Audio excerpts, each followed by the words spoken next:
So that winning feeling didn't last too long, did it? Newcastle United beaten at home to Crystal Palace last night, just a couple of days after that excellent win at Everton, an excellent performance.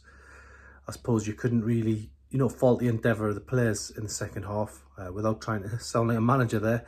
But the reality is Newcastle couldn't finish in the final third. They got the ball in plenty of times, but there was just this disconnection going on. And a couple of times, I think, the centre-backs or the centre midfielders trying outrageous shots when Newcastle just needed to get back in the game. I think the one moment that summed up for me was when Fabian Schär took on a couple of players, sent a shot over the top, and Dwight Gale and Callum Wilson were furious in the box because it was nowhere near where they wanted. And that was probably the story of the second half. Been looking at your questions this morning on Twitter, and as we've been doing the last couple of games, I think the one big question is, are Newcastle United still in trouble? Well, yes, they are, because they're not going to stay up on 22 points, but will they be okay? That's what a few people are asking me. I think they will be okay, but they can't afford too many more mishaps like last night. I think really, you look at that was a real opportunity to get 3 points and just ease the pressure around themselves.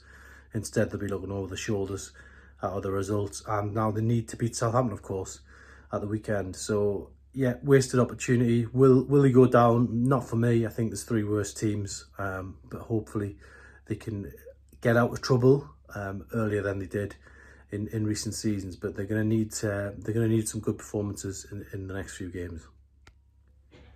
Yeah, fair few people asking about Graham Jones again. He was obviously very animated on the touchline at Everton, very involved. Last night he started in the stands alongside Ben Dawson. I think within 10 minutes of the game, he then headed down towards the bottom of the stand, and then he retook up his place in the technical area. And for him, I think that's probably where he's going to be needed, because Newcastle obviously tactically, those tweaks are going to be vital in the next few weeks. So yeah, it was interesting watching the whereabouts of the new coach last night. A lot of people asking about it. It's not something where, bigging up or playing up or anything like that. A lot of fans are asking, what position Graham Jones was in. Obviously, if they'd been in the stadium, they'd probably been looking themselves to see where it was. But for me, look, I don't think it's a big issue, him being in the stands. A lot of coaches do it. Newcastle have done it in the past. They've had someone in the stands. Steve Harper, for example, has been up there for most of the season, feeding information back down. Sam Allardyce famously used to do it as well. I don't think it's as big a deal as has been made up, but I think really, in answer to the question, he started off in the stands but made his way down there last night. But I think the main thing for Graham Jones and Steve Bruce and all his coaches is going to be their presence on the training field in the next few weeks, not where they're situated in the stadium on a match day. Yeah, a lot of questions about the tactics in the end. Newcastle, Steve Bruce probably thinks that he can't win because they were slaughtered for parking the bus, playing 5 at the back. They only won 1 game playing 5 at the back this season, has to be said.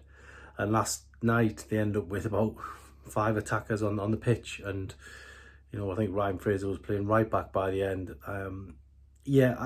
For me, it just got a little bit anxious towards the end, and they poured forward time after time, but just that little bit of finesse in terms of getting the ball in the box where the strikers like it, that seemed to be lacking.